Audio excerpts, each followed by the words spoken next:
The day the humans stopped smiling, the entire Galactic Council knew something had fundamentally shifted in the balance of power. My name is Vorn, and I serve as the diplomatic observer for the Krell Consortium. I have witnessed 47 standard cycles of negotiations, treaties, and what you might call political theater across 200 inhabited systems. I thought I had seen everything. Pride, as they say, comes before the fall. The humans arrived at Station Tertius 3, approximately 6 months ago by their calendar. They came with their usual demeanor, pleasant, accommodating, endlessly patient. Their lead diplomat, a woman named Elizabeth Park, had this remarkable ability to smile while being insulted to her face. We all noticed it. The Vrelian ambassador once called humanity a species of trained prates, and Park simply nodded, made a note on her datapad, and suggested they revisit the mining rights discussion after lunch. Remarkable. Really. Or so I thought. The thing about humans that every species in the council had come to rely on was their flexibility. Need someone to compromise? Asked the humans. Need a species to absorb unfavorable trade terms? The humans would consider it. Need a scapegoat for failed colonial ventures? Well, humanity seemed perfectly content to shoulder that burden too. But here is what none of us bothered to notice. Patience is not the same thing as weakness. And flexibility, when pushed beyond its breaking point, becomes something else entirely. The incident began on a Thursday. Humans are peculiar about naming their days, assigning each one a specific title as if time itself needs individual identity. The council chamber was packed, as usual, 17 species all crammed into a space designed for 12, because the architects never anticipated this many factions joining simultaneously. The air recyclers struggled, creating this perpetual hum that made everyone slightly irritable. Ambassador Thex of the Calorian Dominion was speaking. Thex had 4 arms, 3 eyes, and apparently 0 sense of diplomatic restraint. The human petition for territorial expansion into Sector 49 is, once again, denied. Thex announced his translator device, rendering his words in flat, emotionless tones. The Dominion has prior claims to those regions despite humanity's laughable attempt to cite settlement patterns. Elizabeth Park sat perfectly still. Her hands were folded on the table. Her face was calm. Ambassador Thex, she said quietly. Our records indicate that Chlorian scouts passed through Sector 49 approximately 80 years ago. Our colonies have been established there for 30 years. We have 40,000 civilians living on 3 separate planets. Thex made a sound that the translator interpreted as laughter. Squatters, you mean? The Dominion does not recognize human occupation as legitimate settlement. Never has. Never will. I watched Park's jaw tighten just slightly. A muscle twitched near her left eye. I see, she said. Then perhaps we can discuss compensation for the infrastructure we have built. Compensation? Thex's translator actually managed to convey amusement. For what? Trespassing? The council finds human requests increasingly tiresome. Perhaps if your species learned its place in the galactic hierarchy, these meetings would proceed more smoothly. Silence fell across the chamber. Even the air recyclers seemed to pause. Park stood up slowly. She gathered her materials with careful, deliberate movements. Her 2 junior diplomats, Marcus Webb and Kenji Sato, exchanged glances but said nothing. Ambassador Thex, Park said, her voice perfectly level. I want you to remember this moment. I want all of you to remember this moment. She looked around the chamber, making eye contact with each delegation in turn. When her gaze landed on me, I felt an inexplicable chill run down my dorsal ridge. For 6 months, humanity has attended these sessions. We have compromised on trade routes. We have accepted unfavorable terms on mining rights. We have absorbed insults, slights, and what can only be described as deliberate provocations. We have done this because we believe in the ideals of the Galactic Council. We believe in cooperation and mutual benefit in the peaceful resolution of conflicts. She paused, and in that pause, something in the atmosphere changed. But belief requires reciprocity. And patience, I am afraid, is not infinite. Thex made that laughing sound again. Is this a threat, human? How delightful. What will you do, file another petition? Write a strongly worded complaint? Park smiled, but it was not the smile we had become accustomed to. This smile had edges. No, Ambassador. No more petitions. No more complaints. As of this moment, humanity is withdrawing from all active negotiations. We will honor existing treaties, but we will not be seeking any new agreements. We will defend our interests through whatever means we deem appropriate. And most importantly, we will no longer be the Council's convenient doormat. She turned and walked toward the exit. Webb and Seto scrambled to follow her, arms full of documents and datapads. The Vrelian ambassador, a creature named Kos, who resembled a six-legged centipede wearing ceremonial robes, rose from his seat. "You cannot simply leave, Ambassador Park. There are protocols. There are procedures." Park stopped at the doorway. She did not turn around. "Ambassador Kos, humanity wrote the book on protocols and procedures. We invented bureaucracy. We perfected passive resistance. We have entire historical periods dedicated to malicious compliance. And now, I think it is time we reminded everyone exactly what happens when you mistake restraint for incapacity." The doors hissed shut behind her. For approximately 30 seconds nobody spoke. Then everyone spoke at once. Fex was laughing, calling the human display theatrical nonsense. Kos was insisting on formal censure. The Dravian representative, a methane breather named Sul, was demanding an emergency vote on human membership status. I said nothing. I simply made notes. Because unlike my colleagues, I had spent time actually studying human history. And I remembered reading about something they called a strategic pivot. The next 48 hours were, shall we say, illuminating. The first indication that something had changed came from Sector 12, where a Colorian mining operation reported that human security forces had established a blockade around a disputed asteroid field. When Colorian ships attempted to run the blockade, the humans disabled their engines with what was described as disturbingly precise weapons fire. No casualties, no permanent damage, just 14 very expensive mining vessels floating dead in space, waiting for rescue. The second indication came from the trade routes. Humanity controlled 3 major shipping lanes through their territory. Those lanes represented the fastest routes between the core worlds and the outer rim. For months, humans had charged minimal fees, barely covering maintenance costs. As of Friday morning, those fees increased by 300%, and the humans made it clear that the rates were non-negotiable. The third indication came from the communication networks. Humanity had apparently been quietly building their own relay system. They activated it Friday afternoon and politely informed the council that they would no longer be sharing bandwidth on the existing infrastructure. 7 species suddenly found themselves unable to communicate with their outlying colonies without paying humanity for access. I received an urgent message from my superiors late Friday evening. Get the humans back to the negotiating table. Whatever it takes. I suspect every other ambassador received similar instructions. The emergency council session was called for Saturday morning. Every seat was filled. Every species sent their senior diplomatic staff. The chamber was so crowded that some delegations had to stand. The human seats were empty. Tex was furious. His translator practically overheated trying to keep up with his rage. "This is unacceptable.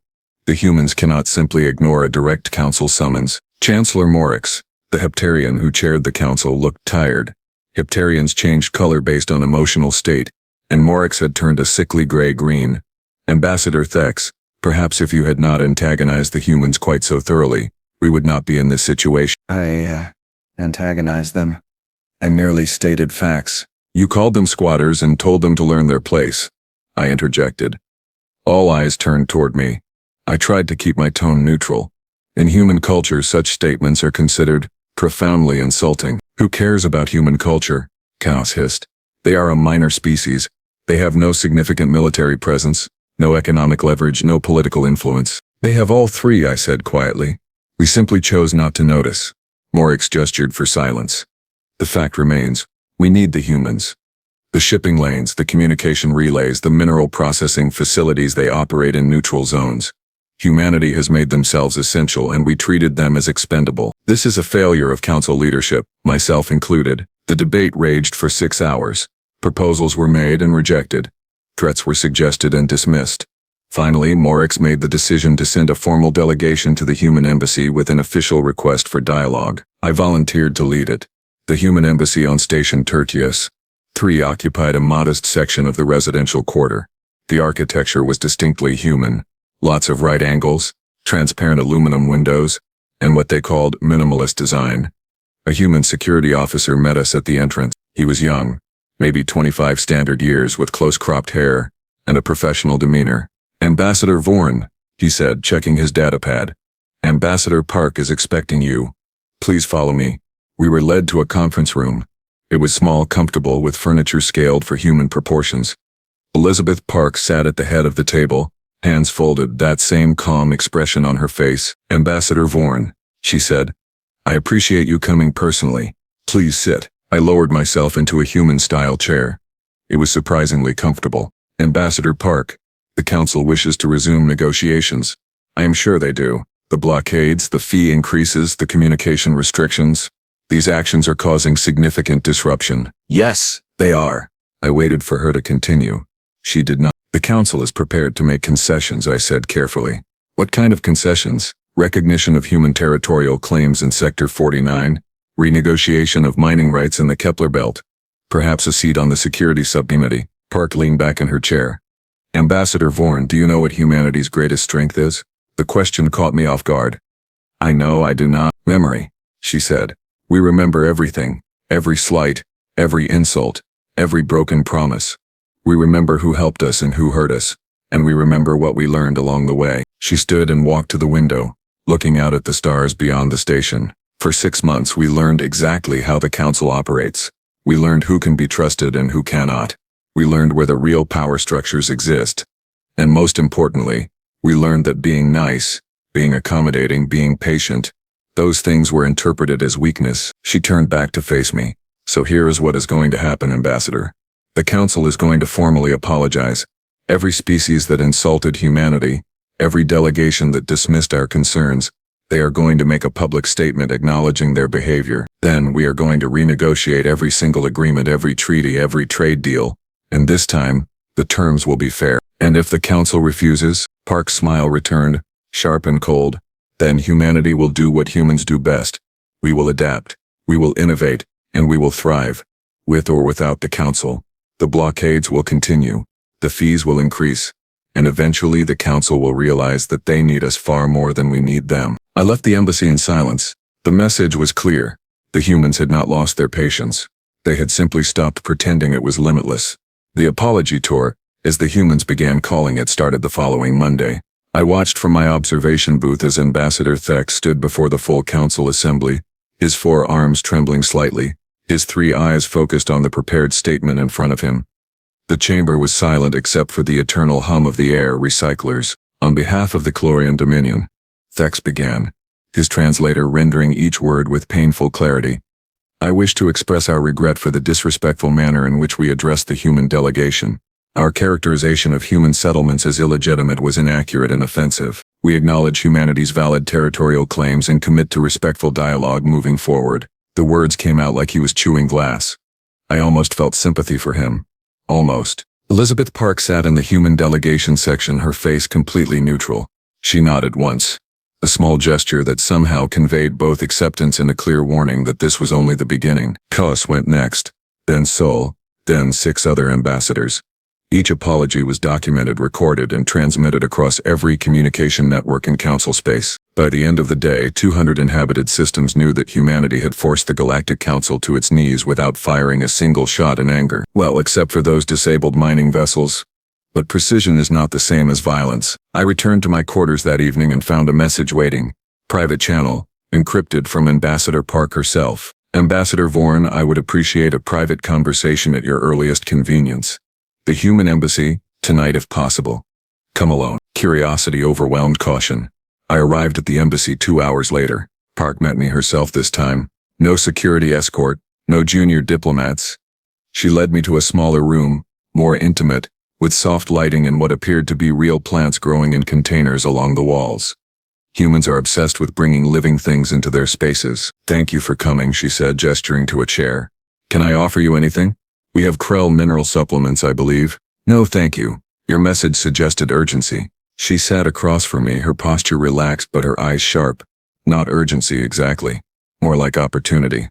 I have been reviewing your record, Ambassador Vorn. You have a reputation for honesty, for actually reading the historical files, for treating negotiations as more than just tribal posturing. I do my job. You do it well. Which is why I wanted to speak with you directly, away from the theater of the Council chamber. Humanity is about to make some moves, and I wanted someone outside our species to understand why. I felt that chill again, the one from the Council chamber days ago. What kind of moves? Park stood and walked to a wall display. She activated it and a star map appeared showing Council space in blue, human territory in green, and unclaimed regions in gray. Humanity has been operating under a fundamental misunderstanding, she said. We thought joining the Galactic Council meant becoming part of a cooperative alliance. A partnership of equals working toward mutual prosperity. We were wrong. The Council is not a partnership, it is a hierarchy, and we were expected to accept our position at the bottom. That is a rather harsh assessment, is it? In 6 months we proposed 47 different initiatives. 46 were rejected without serious consideration. We requested arbitration on disputed territories 23 times. All 23 requests were denied. We asked for fair trade terms on 15 separate occasions. We received favorable terms exactly 0 times. She turned to face me. So, we adapted. We stopped asking permission and started taking action. The blockades, the fee increases, the communication restrictions, those are just the opening moves. Opening moves? My dorsal ridge started tingling, an evolutionary response to danger. What comes next? Park touched the display and the map changed. Green expanded significantly, flowing into several gray regions. Humanity has been exploring the unclaimed territories beyond Council space. We have found 3D4 habitable systems, 12 with existing biospheres and 7 with intelligent life at pre-industrial stages. We are claiming those systems under human jurisdiction. The Council will never accept that. There are protocols for first contact, regulations about expansion into unclaimed space, protocols that take an average of 15 years to navigate, assuming the Council ever approves the petitions at all. No, Ambassador Vorn. Humanity tried following the protocols. We were told to wait, to be patient, to understand that other species had priority. So now we are writing our own protocols. She sat back down, her expression softening slightly. I am not telling you this to gloat or to threaten. I am telling you because I believe you will relay this information accurately to the Krell Consortium. And I believe the Krell, unlike some species, might actually understand the implications, which are, that the galactic order is changing. The Council can either adapt and become what it claims to be, a true alliance of cooperative species, or it can continue as a hierarchy. But if it chooses hierarchy, then humanity will not be at the bottom. We will build our own structure, and we will invite species who share our values to join us. The implications hit me like a transport collision. You are talking about splitting the Council. I am talking about offering an alternative. Think of it as competitive governance. Let species choose which system works better for them. That will lead to conflict, possibly war. Park shook her head. War is what happens when diplomacy fails completely. We are still talking, still negotiating. We are just negotiating from a position of strength now instead of weakness. The Council taught us that lesson very effectively. She stood, indicating the meeting was ending. Go back to the Krell leadership, tell them what I told you, and ask them a question for me. Do they want to be part of a council that crushes innovation and punishes ambition? Or would they prefer to be part of something new? I left the embassy with my thoughts in complete disarray. The next council session 3 days later was absolute chaos. News of the human expansion had leaked, probably through channels Park had deliberately chosen. 17 species all shouting at once, demanding explanations, threatening sanctions, calling for military intervention. Chancellor Morix looked like he was considering retirement. Elizabeth Park waited until the noise reached its peak, then stood. She did not raise her voice, did not bang on the table, just stood there with perfect calm. Somehow, gradually the chamber quieted. I understand there are concerns about human activities in the unclaimed regions, she said. I am happy to address those concerns. But first I have a question for the Council. By what authority do you claim jurisdiction over unclaimed space? Thix immediately responded.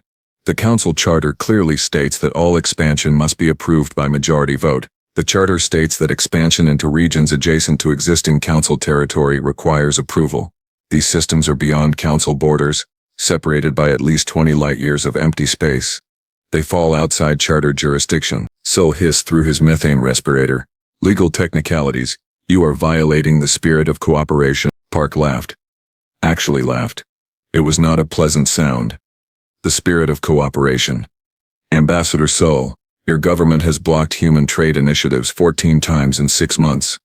The Dravian Collective has the most protected markets in Council space. Please do not lecture humanity about cooperation. Morix raised his voice, finally asserting some authority. Ambassador Park, regardless of legal interpretations, unilateral expansion sets a dangerous precedent. What prevents other species from claiming whatever territory they wish? Absolutely nothing, Park said. In fact, I encourage it. Space is vast. Resources are abundant. The artificial scarcity the Council maintains serves no purpose except to concentrate power among established species. Humanity is simply demonstrating that there are alternatives to the current system. Ka slithered forward, his segments rippling with agitation. This is madness. You will fragment the council, destroy decades of careful diplomatic work. Ambassador Kos, the council was already fragmenting. Humanity is just making the cracks visible. You have minor species who feel voiceless, border conflicts that go unresolved for years, trade disputes that favor the powerful over the deserving. The system is broken. We are offering to fix it by breaking it further, Morix asked, by building something better alongside it. Competition, Chancellor. It drives innovation. The council can continue as it is, and species who are satisfied with that can remain, or they can look at what humanity is building and decide if they prefer a different approach. I watched the faces around the chamber. Shock, anger, fear, but also something else. On some of the minor species delegations I saw curiosity, even hope. The Versar representative, a small mammalian species that rarely spoke, raised a tentacle. What exactly are you building, Ambassador Park? Park smiled, and this time it was genuine.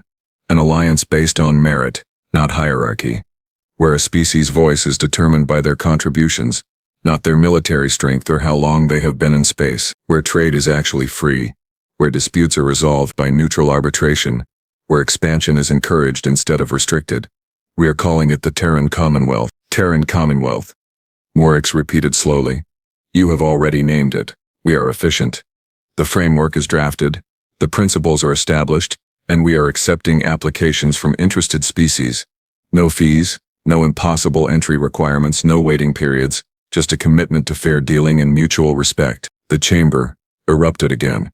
Accusations of sedition, threats of sanctions, demands for immediate votes on human expulsion. But through it all, I noticed something. The minor species delegations were not shouting. They were listening. 3 weeks later, the Vexar formally announced their withdrawal from the Galactic Council and their application to join the Terran Commonwealth. They were followed by the Prith, then the Zalian Collective, then 2 species I had barely heard of because they were so thoroughly ignored by the Council's major powers. Within a month, 11 species had joined the Commonwealth. The Council response was predictable and useless. Economic sanctions that hurt Council members more than the Commonwealth, trade restrictions that simply rerouted through human-controlled space lanes. Diplomatic protests that nobody paid attention to. Humanity, meanwhile, thrived. The new member species brought resources, knowledge, and most importantly, enthusiasm. The Commonwealth established trade networks that operated on actual supply and demand instead of political favoritism. They created a joint defense force that was genuinely cooperative, not dominated by one species' military doctrine, and they kept expanding. 20 more systems, then 30, then 50. Always in unclaimed space, always following their own interpretation of international law, always offering membership to anyone who qualified. I attended a Commonwealth assembly 6 months after that first confrontation in the council chamber. The Krell consortium had not officially joined, but we had observer status. My government wanted to understand what humanity had built before making any commitments. The assembly met on a human colony world called New Vancouver. The chamber was circular, with seats arranged in concentric rings. No head table, no hierarchical positioning. Elizabeth Park stood in the center, but only because she was presenting a proposal, not because she held special status. The question before the assembly, she said, is whether to extend membership to the Korath hegemony. They have submitted a formal application. They meet the technical requirements, but there are concerns about their historical record on labor rights. The debate that followed was genuine. Species disagreed, argued their positions, presented evidence. A vote was called. The Korath application was rejected, with a recommendation that they reform their labor practices and reapply in 2 years. The Korath representative surprisingly accepted the decision gracefully. We understand the Commonwealth's concerns. We will undertake the necessary reforms and look forward to reapplying. After the session, I approached Park. That was remarkable. The Council would have debated that application for 5 years before reaching a decision, and the decision would have been based entirely on political alliances. Park nodded. That is exactly why the Commonwealth exists. We focus on substance instead of politics. Does not mean we are perfect, but we are trying to be better. The Council sees the Commonwealth as a threat. The Council sees anything they cannot control as a threat. But here's the thing, Ambassador Vorn. We are not trying to destroy the Council. We are trying to show that there are other ways to organize galactic civilization. If the Council responds by actually reforming, by becoming the cooperative alliance it always claimed to be, then everyone wins. And if they do not, she shrugged, Then eventually most species will choose the Commonwealth and the Council will become irrelevant. Either way, the era of humanity being the galaxy's doormat is over. We learned our lesson. Patience without power is just another word for victim. I filed my report to the Krell Consortium that evening. I recommended we join the Terran Commonwealth within the next fiscal quarter. The response came back in 48 hours. Application approved. 2 years after that first confrontation, the Galactic Council held an emergency session. Membership had dropped to 9 species, all of them the ones who had benefited most from the old hierarchy. The Terran Commonwealth had 34 member species and was adding more every month. Chancellor Morix stood before the nearly empty chamber, his color a defeated gray. The Council recognizes that changes are necessary. We propose a complete restructuring of our charter, implementing reforms to address the concerns that led to the current situation. Ambassador Thix, still representing the Calorian Dominion despite everything, objected. This is surrender. We should be organizing military action against the Commonwealth, not capitulating to their demands. Morix turned on him with surprising force. Ambassador Thix, it was your arrogance that created this situation. Your refusal to treat humanity with basic respect, your insistence on maintaining hierarchical dominance, your complete inability to recognize that the galaxy had changed. The Commonwealth exists because we failed. Military action would only prove we learned nothing. The vote was called. 8 species voted to approve the reforms. 1. The Calorian Dominion voted against. The new council charter was implemented 3 months later. It looked remarkably similar to the Commonwealth framework. Fair trade principles, merit-based representation, neutral arbitration, encouragement of peaceful expansion. Everything humanity had requested 2 years earlier and been denied. I attended the first joint session between the Reformed Council and the Commonwealth. It was held on a neutral station, neither Council nor Commonwealth territory. Elizabeth Park represented the Commonwealth. Morix represented the Council. They shook hands, a human gesture that Morix had learned specifically for this occasion. The Commonwealth appreciates the Council's reforms, Park said. We look forward to productive cooperation between our organizations. The Council acknowledges the role the Commonwealth played in forcing necessary changes, Morix replied. Perhaps. Eventually we might even discuss reunification. Park smiled. Perhaps. But not today. Competition is healthy, remember. It drives innovation. Let both our organizations prove their worth. Let species choose freely between us. And let the best system win. As I watched them, I realized something. Humanity had not destroyed the Galactic Council. They had saved it by giving it something it desperately needed, a reason to be better. The day the humans lost their patience was not the day civilization ended. It was the day civilization finally started living up to its potential. Because sometimes the most revolutionary act is simply refusing to accept unacceptable treatment. And nobody, not in the Council, not in the Commonwealth, not in any of the 200 inhabited systems would ever forget the lesson humanity taught us all. Patience is not weakness. But when patience runs out, you better hope you are standing on the right side of history. I filed my final report that evening. Subject: long-term assessment of human impact on galactic civilization. Conclusion: transformative in ways we are only beginning to understand. Recommendation: never make them angry again. The Krell Consortium accepted my recommendation unanimously. Smart people, the Krell, we learned.